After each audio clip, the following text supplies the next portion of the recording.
Enough glitter, hi friends. Darth Momo here, and we're going to talk about the Andor series finale.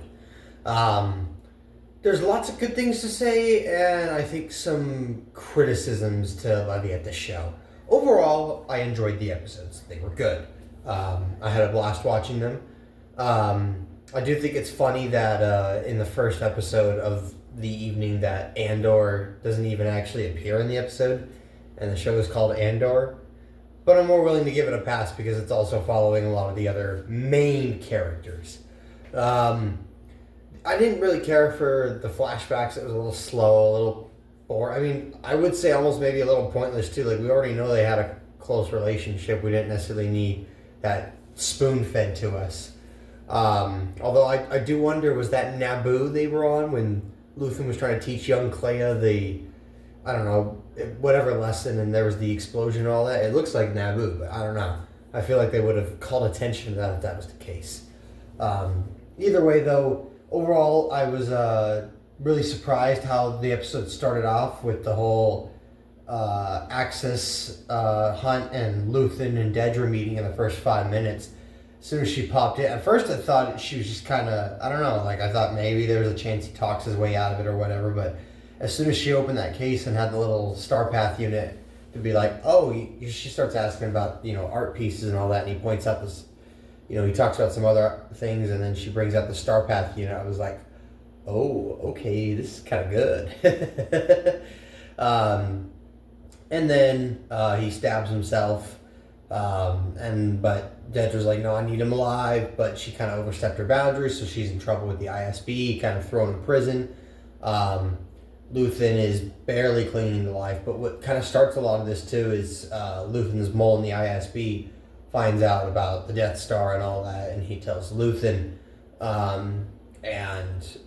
which Luthen kills him. I was like, wow, because he told him he was going to take him to Yavin, so I was like, oh, I don't know if you're supposed to be saying that, but then he killed him anyway, so I don't know, that was kind of dark.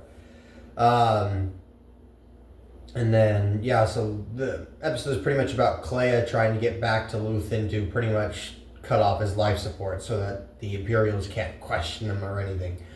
Then the second episode was about Cassian and K2 and Melshi going to Coruscant to extract Clea. I enjoyed this one. It was fun seeing K2 playing poker with Melshi and Cassian. I thought it was funny too because I've got like a painting or a picture that someone drew, like a copy of it, where it was like C-3PO, K2, a pit droid, R2-D2, BB-8. They're sitting around a table, drinking, playing cards. I don't know what game, maybe poker, maybe not. C-3PO's got like an old person hat. R2's got a cigarette or a joint or something. So I don't know. It just kind of reminded me of that. I thought it was funny. And then, Cassian just kind of up ship and goes. I thought it was kind of interesting how we're introduced to him in Rogue One as like this, captain. He's a captain. And yet he does all this crap. All we see him do, all this crap, like just running away, disobeying orders, and they just let it slide. I don't know. I thought that was kind of interesting. A little disappointed there was no, well, we'll get to that in a second. So Cassian and K2 infiltrate Coruscant, which I thought it was interesting that a rebel ship can just fly into Coruscant. I mean, obviously I know, like, the Empire doesn't necessarily know it's a rebel ship, but like these people just arrive at the Imperial capital and just get in without clearance codes or anything. I don't know. I thought that was a little interesting. I hate, like, why doesn't this show just use stormtroopers? I don't get it. Like, what is their obsession with having maskless, or maskless, like, people? Is it because of the budget? I mean, I would think so, because I've heard it has an expensive budget, but I don't know. I was more lenient of it in season 1 because it was like, okay, this is still kind of rise of the Empire. We're not at the full-on Civil War yet, but now it's like, okay, we're literally like days away from Rogue One, and none of this stuff was in Rogue One, so I don't know. I don't really care for that. Pretty much, long story short, they have a firefight with the Imperials, and then the one dude gets popped off, and they head back to Yavin. The one ISB dude who was chasing Dedra's assistant. I do want to say, I forgot to mention Krennic. Krennic pops in a few times in this episode. I really love the role he plays. I love how they tied him into it, because at first I'm like, what does Krennic care about ISB? But he even points that out. It's because of the Death Star leak. And then the third episode seems to pretty much be about Yavin, the fallout, trying to convince the Yavin Council, like, hey, there's what's going on with the Death Star and what all that is. There's some fun scenes with Mon Mothma and Saw kind of getting into it, which I'm glad. I thought they were gonna retcon like Rebels and try to show like the break between the two here, but I'm glad that they pretty much just reestablished what Rebels already did. Like they were like kind of going hand in hand with it, showing more of the Mon Mothma Saw Gerrera argument. Cool to see Admiral Raddus back.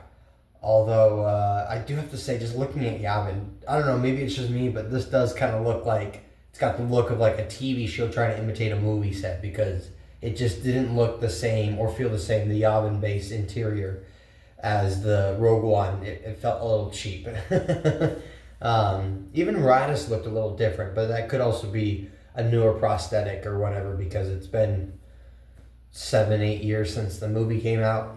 I do have to say, though, thought it was kind of frustrating that why isn't Hera Syndulla not here? She's part of the Rebel generals and council and all that. Why isn't she here with Mon Mothma or all that? Not even a single Hera mention. Like, I don't need, Rebels cameos shoved in our face, but that would have been an instance where I think it would have made sense to the story, but whatever.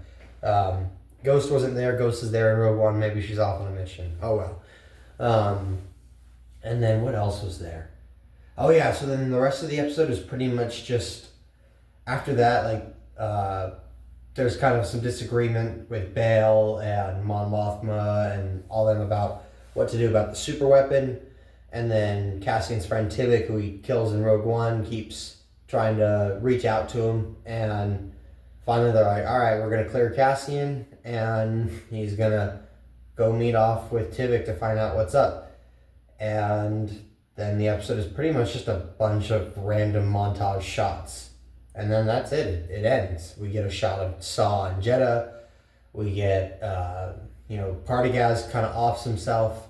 We see some of the Rebel characters we've known or met throughout the show, just where they're at this point in time. Cassian heads off to the ring of Kafrene with K2. And then the ending shot is Bix on that planet from the first few episodes with B2EMO.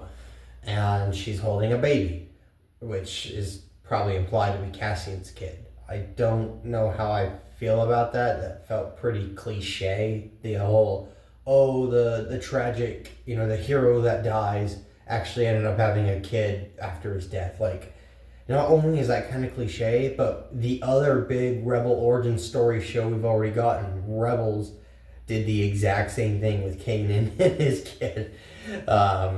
So, I don't know. I'm just like, okay. I also thought it was kind of weird that they teased the whole sister thing again. Like, that was literally how the show started. And then they brought it up later on in season 1. So I thought, okay, they're going to come back to this. And then they just have like a flashback of him thinking about his sister real quick. And that's it. Like, there's no further connection. I thought for a second, because I'm like, wait, that actress looks a little similar to the young Clea actress. Are they going to say Clea was Cassian's sister? But yeah, they don't even touch on it. I don't know. I thought that was kind of weird. I don't know. What was the other? Oh, I do want to say Benjamin Ratt does look a lot more closer to Bail Organa in these episodes, and I mean, he was a decent recast. I'll give him that. I still hate it, but all in all, I'd probably give these episodes maybe a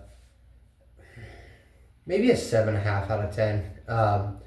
I don't know, like, there was no real, like, it almost was like season 2 kind of ended with with last week. Like, this week just felt like a Rogue One prologue, and I'm just like, okay, I mean, like, I love Rogue One, but this episode didn't really stand on its own at all. It just pretty much felt like okay, well, we told our main Gorman storyline. Now, here's how we're going to connect that to Rogue One. And this basically, that's all it is. This is basically the prologue. I almost feel like if you watched Andor season 2, episodes 1 through 9, and then you just skip to Rogue One, like you're not really missing much. Maybe, well, yeah, you probably have a couple unanswered questions, but yeah, I don't know.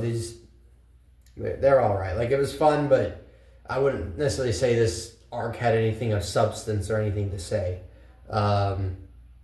Otherwise, yeah, I'll give it a 7.5. I'll probably watch Rogue One again soon, and I think I'll do a review at some point in the next week over just kind of looking over the whole season, because I have a lot of kind of criticisms about this season.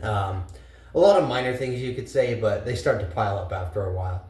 Otherwise, thank you guys for joining in. Darth Momo out, and may the Force be with you. Always. Thanks for watching. Please subscribe to the channel. If you liked the video, comment down below and hit that like button. Oh, and check out some of my other videos. I'm sure you'll find them in the light.